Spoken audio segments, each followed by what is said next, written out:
गांव के बाहर एक सूखा हुआ कुआं था जिसके पास कोई जाने की हिम्मत नहीं करता था। कहते थे कि वहां अहिना नाम की चुड़ैल रहती है जो हर पूर्णिमा की रात किसी की जान लेती है। रवि, करण और नेहा इस कहानी को झूठ मानते थे। करण हंसते हुए बोला, अगर सच में चुड़ैल होती तो अब तक हमें खा चुकी होती। रवि ने चैलेंज दिया, अगर हिम्मत है तो आज रात कुएं के पास चलो। खौफनाक रात तीनों दोस्त रात को कुएं के पास पहुंचे।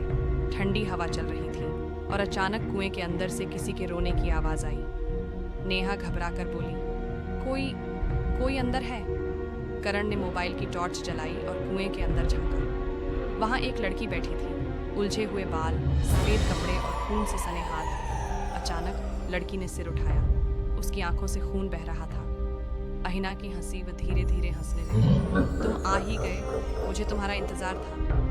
करण पीछे हटने लगा, लेकिन तभी उसका पैर किसी अदृश्य ताकत ने पकड़ लिया। रवि ने उसे खींचने की कोशिश की, लेकिन अहिना कुएं से बाहर आ गई। उसका मुंह अचानक 3 गुना बड़ा हो गया और उसने करण को पकड़कर कुएं में खींच लिया। करण की चीखें दूर तक गूंज उठी। डरावना अंत।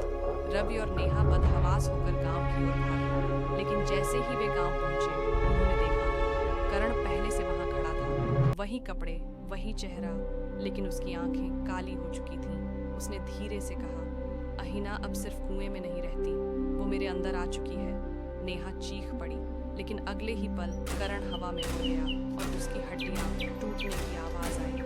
अब गांव में 2 आत्माएं भटकती हैं, अहिना और करण। जो भी इस गांव में आता है वो फिर कभी लौटकर नहीं जाता। दोस्तों, कहानी सुनने के लिए शुक्रिया।